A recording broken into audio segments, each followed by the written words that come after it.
with Plunger Films. What's your name and what's your age? My name is Jane Higgison and I'm 57. Pleased to meet you, Jane. So, where were you born and how long have you been in San Diego? I was born in Harrogate, Yorkshire, England, and I've been in San Diego about 19 years.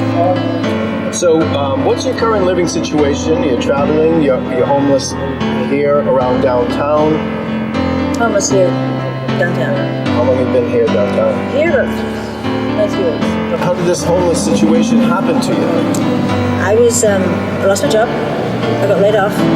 I worked at a recovery home for women. I was the senior program coordinator, and I had my unemployment was 2-year Obama unemployment thing. So I had a year, and I was going to do a year of looking for a job. Right? I could not find a job. I have not been able to find a job. I through everything, my not savings, but like cashed in my retirement, all that kind of stuff. And that's how I ended here. Could not get a job. I've never known enough to get a job. Do you have a spiritual contact with the higher I'm a power? Muslim. You're a Muslim. But I'm non-practicing Muslim at the moment. I haven't been practicing for a couple of years. When did you become Muslim? 8 years ago. 8 years ago. What inspired that? I just knew there was something, I needed something more. I'm a recovering drug addict and alcoholic, so AA and all that kind of stuff, I did steps, all this kind of stuff. I just started to be a niggling thing that I needed more. And it was like you could never have told me to be a Muslim, you know. And I read this story about an English woman who became Muslim, and I was like, that's me. That was it. I did it. Went to a Shahada, and I've been Muslim. You know, I practiced, prayed 5 times a day, was covered, and all that. Whoa. Well, that's the best thing ever happened to me. Really? No, you don't have the shawls covering yourself.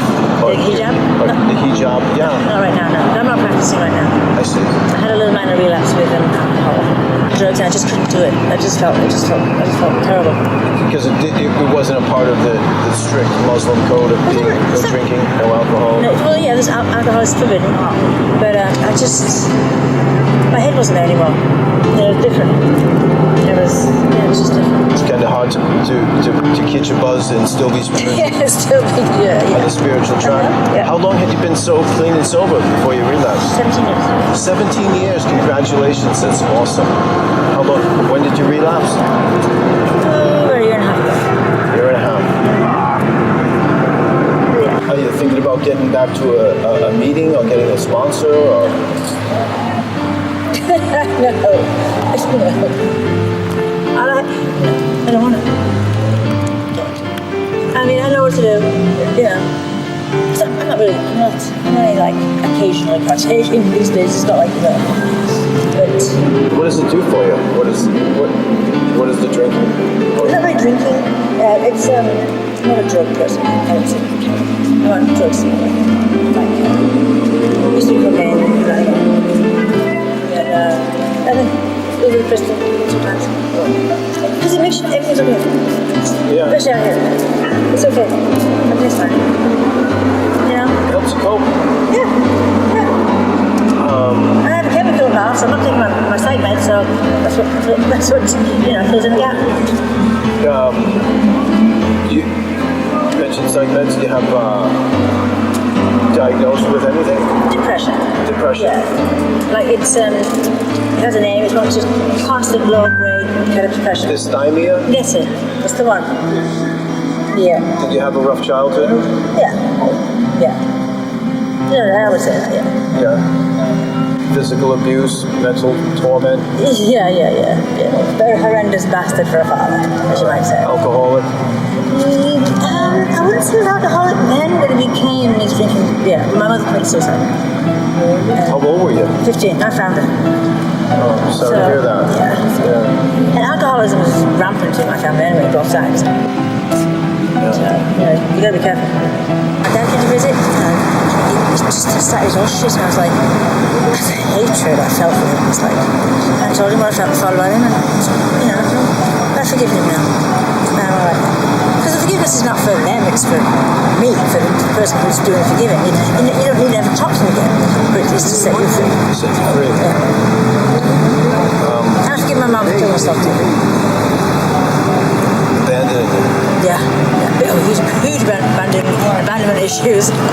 Panic-stricken. I have to control on a regular basis. They're still kind of there. Have you been married? Yes. I was married for 7 years. How'd that go? It was started out good. You know, actually, the man I was married to stabbed me about 3 months ago. The man you were married to stabbed you? About 3 months ago. It was about, we were divorced 4 years. But he stabbed me in front of my arm and broke all the bones and veins, everything, and into my liver. How did that come about? Did he track you down? No. We were all hanging out together. And I noticed him getting a bit weird. And I'd said something about him owing me money. And he just snapped. I don't really think it was about me. I really think it was something else. But I got it. You know what I mean? Oh, I'm sorry to hear that. Yeah. Have you been having any problems with the police or? Oh gosh, yes. They just harass you. Harass you day and night. And they haven't about here, but there's a couple sometimes. I was getting singled out for a while now. You know, and they would tell 2 people, they didn't bother them, but they'd only me. They'd always come after me. But for a while, I had to call the officer, the person in charge, and complain about him. And then can't come near you if you're drunk. You don't like that. So, yeah, they get nasty attitudes. Just really, some of it's personal, you can tell. It's ridiculous. Listen, you're gonna move. Okay, well, where can I move to? I don't know, you're gonna move from here. Right now, they're kicking everybody out of the parking by the library, so everyone's coming over here again. It's getting a little crazy over here. It's too small of a space. Yeah, that can create some tension. Oh, and they treat you as criminals. They treat you like you've broken the law. Some people are scared of most people. I can understand them so far because the gentleman that stays at top of the street here is harmless, but he makes loud, like, woofing noises, and he's a big guy. But he's not. He doesn't show any signs of violence. So I can imagine see why people, because a lot of the people homes are mentally ill. That's the sad part. They're mentally ill. They should not be out here. What would you like to tell the world? Last thing, what would you like to say to the world when they watch this film? What do you want to hear Jane say? Gosh, I don't know. Just be open-minded about people. Don't just assume because someone's homeless they're a bad person. Well, you sure are a good person. You're bad too, though. Well, we'll have them to come back at nighttime. It's not the badness stuff. We'll catch the nighttime, Jane. If you can catch her. Well, thanks a lot, Jane. You're welcome. Great to meet you. Yeah, you too. Your voice sounds familiar to me. I don't know why. Very weird. You could actually, you do have the Ridley nose. Really? The Ridley, that's my mom's side. They have like a bit of a bend. They all have it. Well, that's because it got broken about 6 times. You know, I figured that was it. You know what I'm saying? Not every interview went this well.